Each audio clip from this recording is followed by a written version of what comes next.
Well, hello, good people. Mark Holmes here, and as always, I want to say thank you all for watching, commenting, subscribing, and being part of the Joe Boo Sports Report. Without you guys, as well as you ladies, you know that this literally does not work. I hope everybody's having a great day.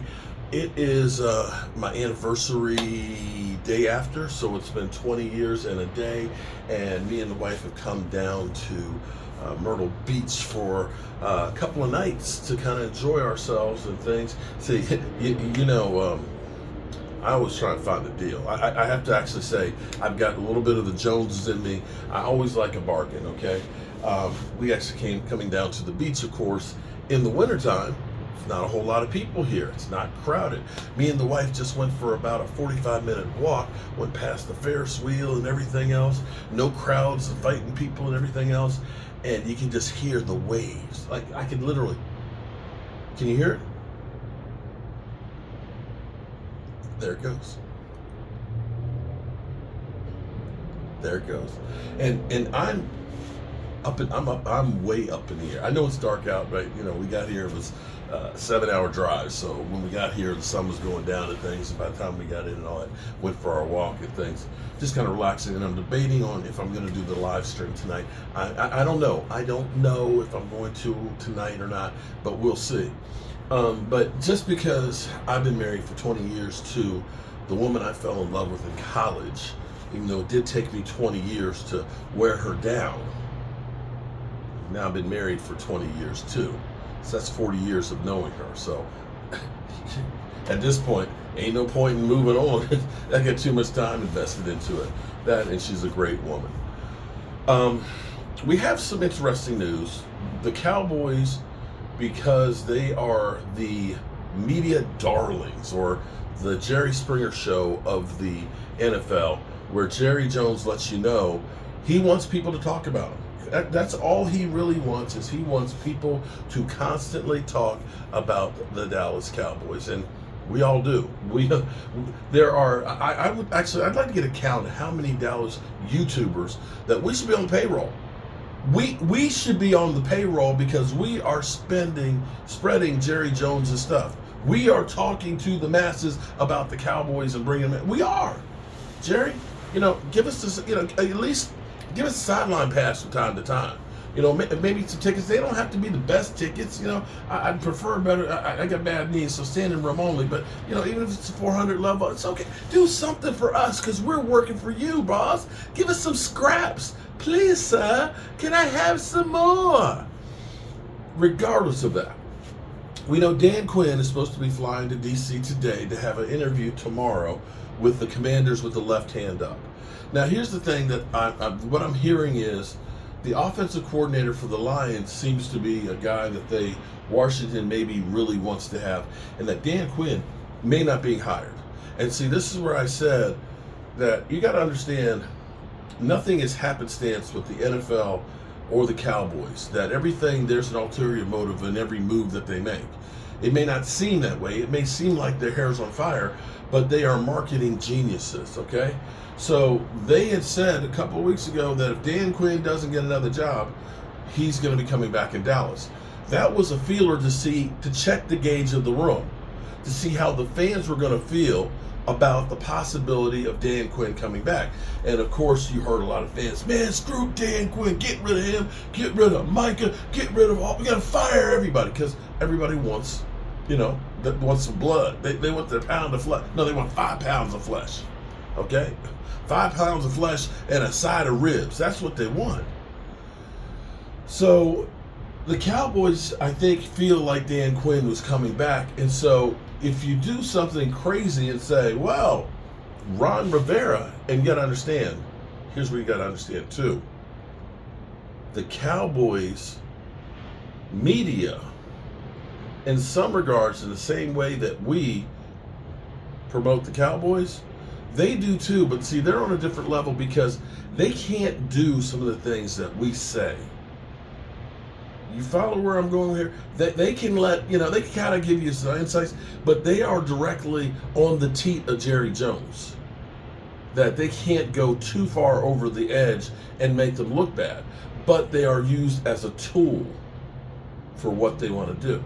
And always, for example, Cowboys have interest in C.J. Stroud. Well, everybody had interest. But see, it comes out as a way to make you talk about Dak Prescott and if they're moving on from him. You bring in Trey Lance to stir the pot.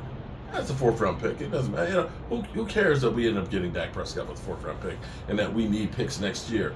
Who cares that really been better off if we went out and got a good running back with that 4th-round pick? This is getting more publicity. So, if you're going to make a move that may not be popular, then you go ahead and do something that sounds even worse. So you say, well, if Dan Quinn gets hired, we're interested in Ron Rivera. And all of a sudden everybody's going to go, the Commanders coach? That guy? Oh, no, then all of a sudden everybody says, oh man, I want Dan Quinn back. Squelches all the, because then you start thinking about the possibilities. It could be worse. Yeah, it could be worse. So that's where that move is. And the other part of this equation here, where you kind of put out tad bits and things to make things seem worse than what they are.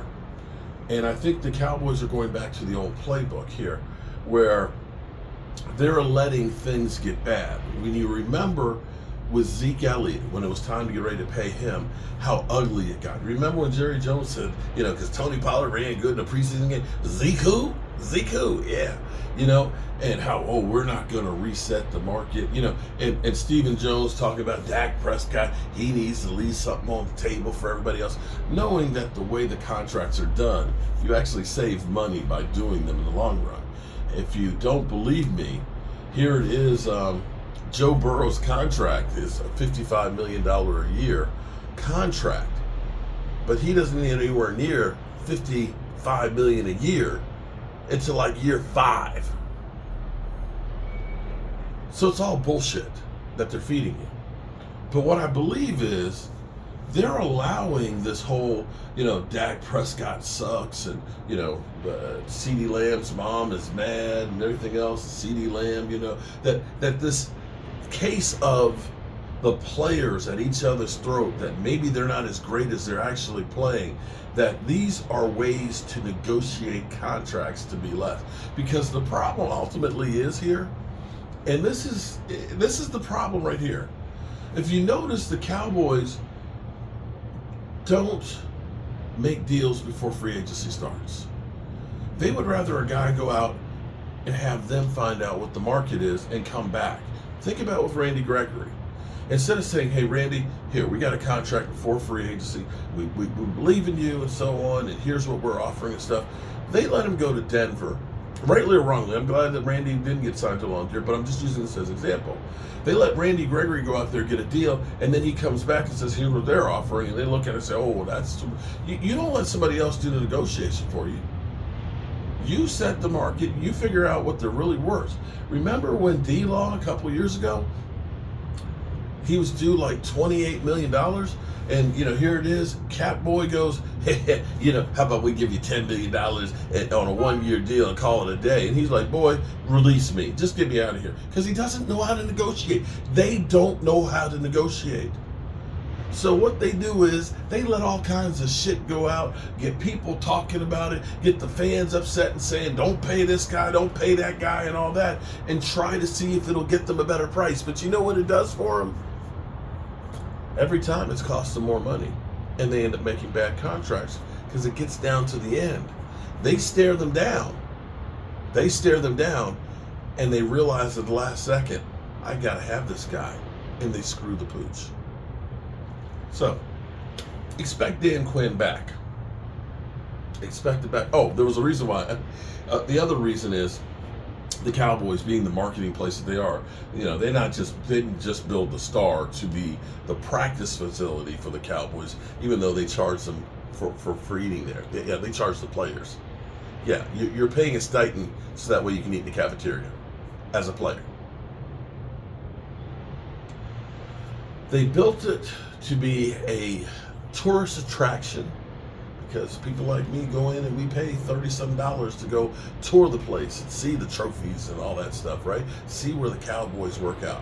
They use it to sell rental space, office space and stuff, because you've got Keurig Pepsi and stuff. I mean, Keurig Dr. Pepper right there with their office and headquarters right there, looking over the practice field and things. And they use it for high schools as well as for college event. So the Shrine Bowl is going to be there at the Star. And so the Cowboys are hosting it. And Dan Quinn, there, like other coaches, are there checking out the future, hopefully, Dallas Cowboys or NFL players. And Dan Quinn, he's there talking with, Will McClay and Brian Schottenheimer wearing Cowboys gear. Doesn't mean that he is coming back as a Dallas Cowboy, but if you're thinking about leaving, you kind of say, if you're thinking that things are going really well with Seattle and you're probably just going to wear something, maybe, your I forgot what college it was, a Division III school, maybe wear your college alma mater, stuff, or just regular sweatshirts as opposed to Cowboys gear. There you have it, good people. All right, good people, I'm going to go in here because it is it is the winter time at the beach. It's about 50 degrees, which is a lot warmer than it was last week where I was at home when it was like 10 degrees one day. So this actually feels like a heat wave. But I'm going to go in here and enjoy some time with my wife. Not that we didn't just have 7 hours of driving together and doing this crazy, crazy couples book. Yeah. One of the things that was in there was, you had to list in order things that could do, that your partner could do without, and for how long. So it was like for 1 hour, 1 day, a week, a month, a year, forever. So that things like coffee, cell phone, social media, sex, TV. What else was in there? Desserts, music. What else was on there? I was like, because you're supposed to put one in each one. I'm like, I can't live without my phone. Oh, work was another. I said, I can't live without my phone because I do social media while I'm drinking my coffee.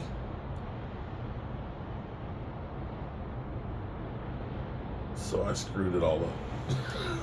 I'm like, hold on. I was like, I can't live without any of these things. I love to work, and honey, you know.